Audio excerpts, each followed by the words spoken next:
Ladies and gentlemen, boys and girls, I am extremely excited to be having a conversation in yet another episode of the School of Wellness. With me today is the man himself, the director of the School of Wellness, Mr. Steve Victor Muchiri, qualified psychologist.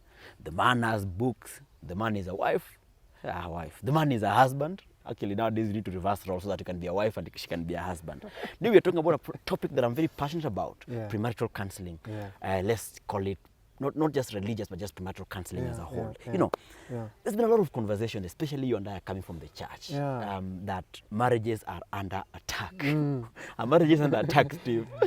Yes, they could be under attack. Yeah. And part of that attack is us guys who are attacking the marriages because we don't know what to do. We don't know what to do. Yeah. So there are no aliens coming with gunfire and stuff to attack marriages. But the attack, what I'm saying is, the attack could be within. The attack could be within. Yes. Why are you saying that? Why are you saying that? Why are you saying that? Why am I saying? Why I'm saying that is, you know, marriage is a very serious institution. Yeah. It's a serious institution. Have you ever realized that people we go to school to learn degrees? Okay. For example, I did a degree in psychology. Okay. Yeah.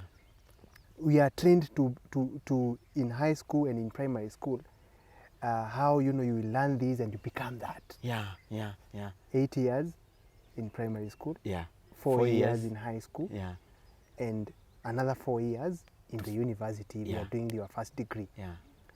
But have you ever asked yourself who prepares you for marriage? There is no one who has ever been is prepared for marriage from when they are small, like the way we prepare people for careers. Because I mean, we go to school so that you can become an expert, right? Especially this marriage, and it's an integral part of a society because it's from marriage where marriage is where life is nurtured. Okay. Of course, there are other dynamics which we are going to talk about. But if you look at it in what happens is, it's in marriage where children are brought up. Okay, it's in marriage where two people come together and start living towards building the society.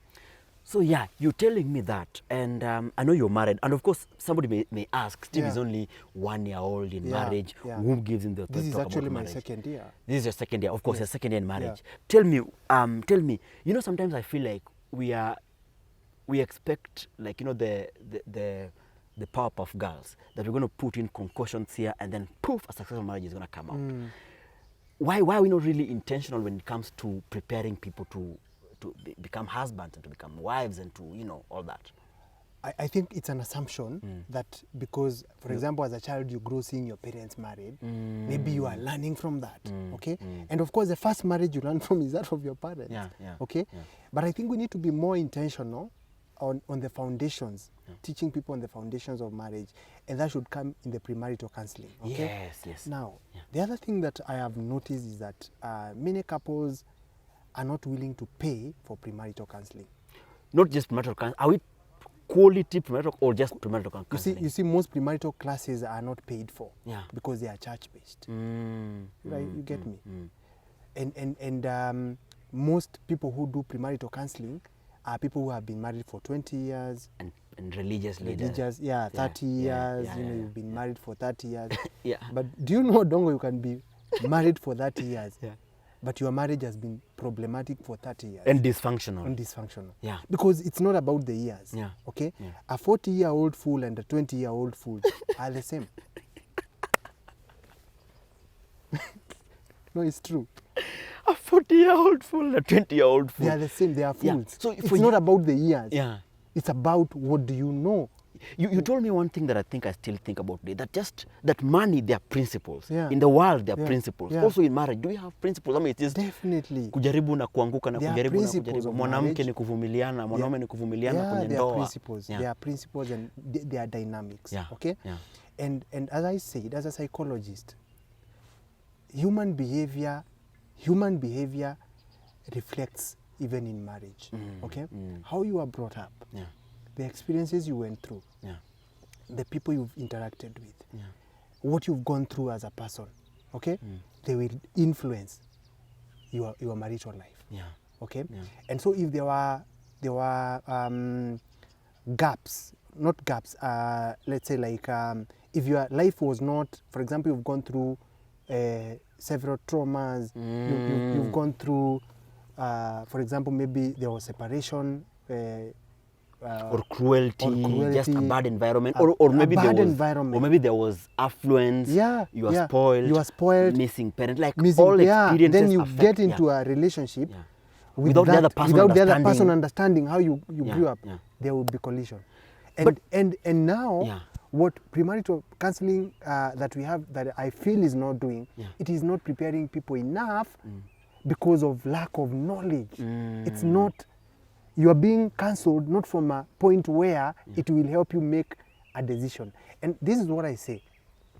Sometimes I think it would be good if people are given premarital classes before they even have a significant person. I feel premarital counseling needs to be done even before you choose a mate. Yeah. Because many people who go for premarital counseling, they have somebody they say, I'm going to marry this person. So you want to go for premarital counseling to confirm your choice. Yeah. So whether it's right or wrong. Whether it's right or for you. Yeah. Very few people break up after going through premarital counseling. Very few. That's extremely profound. That is, you've selected the person you like based on your taste and preferences, regardless of whether you're compatible at the core of your background or anything. Yeah. And you see what that does. Yeah. You are in love with this person. You don't want to lose them. So there are things you will overlook. Yeah. And let me tell you, you overlook those things and you get into the institution, because it's a serious institution, and you realize, oh my word, it's not what I thought. So, Steve, you went through premarital counseling. Yeah. Was there like a psychological aspect of it that maybe showed you and her, your past, and how that could because you are a psychologist, so you'd already gone through that. Yeah. But did you experience something like that? No. We didn't, because it was church-based. Yeah. So there was no psychological aspect. Of course, they touched very in a very. It was not that intensive. Of course, they talked about personality, but it's not in a deep way, okay? It's not fundamentally transforming way. Yes. It's just, it's more of just giving you layman's knowledge. Okay? So are you saying, Steve, that maybe people are walking down the aisle, having been baptized in quote-unquote premarital counseling, but they have got no clue who you're marrying, so when you go for a honeymoon, you realize, who the hell have I just walking beside? That's it. Or maybe you're getting married and this lady had gone through an incident of rape, and rape has adverse effects on people's sexuality. So you go to, and this person doesn't want to have sex. Yes. And you are waiting. Yeah. You've never had sex with them. You are waiting for marriage, which is okay. Yeah. But you've never handled that. You've never known how that issue affected them. So what happens? Wow. This man. Yeah. Men, our first, one of the needs that we have is respect. The second one is sex. Okay? Those are the needs of men. They need it. Okay? So imagine this man there is no sex. And the person who took you through it, maybe say a religious leader, is not equipped to understand the dynamics of the extent or how these things affect you. So they will just cancel you, tick box and quote few scriptures, and then you get into marriage, and then you realize, freaking my goodness, I don't know who I married. And here you are. It's very true. And the other thing, Odongo, let me say this. It's something that I've learned. This thing of being told, oh, don't expect, you bash your expectations, it's wrong. Odongo, people come with expectations. Yeah. It's very good to write down your expectations even before you get married. Tell this person, this is what I'm expecting from you. Tell me whether you can do it or not. To make an informed decision. Yeah. Because people they are told, oh, hey, in marriage you cannot have expectations. I don't know who came up with that narrative. But I think it's affecting, because when your expectations are not met and you don't talk about them, what happens is you start resentment. Okay. You resent this person because for you have expectations. They are not meeting those expectations because they are not communicated. Okay? Yeah. And then you realize, I'm already in it. Getting out will be so hard. So what you do is now you start having inner inner resentment. So what needs to be done as we've come to, because I know we're going to have a series on this We're going to conversation. have it. So what do we need to even, do? you know, Yeah. people who are doing therapy, yeah. that is married, that is professionally based, Yeah. and I mean that's their, because they are married therapists. Marriage therapist, yeah. People who have concentrated on marriage Yes, as their area of as interest. their area of expertise. Yeah. They have they are doing doctorates. Some of them are professors. Because I mean, that's how we are going to resolve this issue. Yeah. You know, talk, have information, Yeah. how this information can be applied, Yeah. how we can change the narrative. Yeah. Because what I know is marriages can be better Yeah. if we invest in them. Yeah. You see the way you invest in your career. You see the way you invest in your business. You put money. Yeah. You don't Because put you prayers want, only. yeah, not prayers only. Yeah.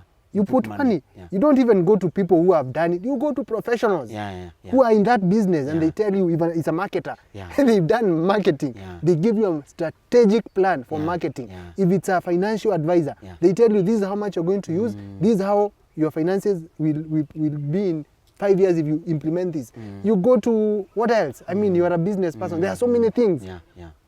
The same way we need to be that intentional in marriages, because I believe marriages can be saved. Absolutely. If your car breaks down, you don't go to a chef to fix it. You go to a mechanic. And a qualified And one. a qualified not a one. quack. Not a Because quack. there are quacks who wear just, they wear the uniform and have a spanner. Yeah. They tell you, what is the problem? And even then they are Yeah, hapo ni carburetor, na Hii ni gari yako carburetor, and they ina- don't even gari know. yako ina Ina carburetor. carburetor. Anyway, I think we're just going to have, these are all teasers. We're going to have more in-depth, fantastic conversations about different aspects of wellness. And the School of Wellness is actually a real school that It will be is. rolling soon. Steve will tell us more details. We will be finding links down there for you to register for the next class. And we are hoping that we can transform our communities through equipping people with skills that are psychology and scientific based. Not opinion, not nimeitwa na mwito wa Mungu. Hiyo ni nzuri, ukishaitwa na Mungu, enda ukapate certification Certification be and qualified the after- knowledge. and Get the knowledge. Yeah, don't Yeah. just say, don't stop at the Umeitwa. point umeitwa na Mungu. Go ahead and do that. Yeah. And until next time, I am your host, the son of Kano, aka Mr. Danny Shidongo, and my guest today, Mr. Steve Victor Muchiri. Absolutely, aka the son of Chanja Koma. Absolutely. Sawa basi. Thank you so much. Thank you so much.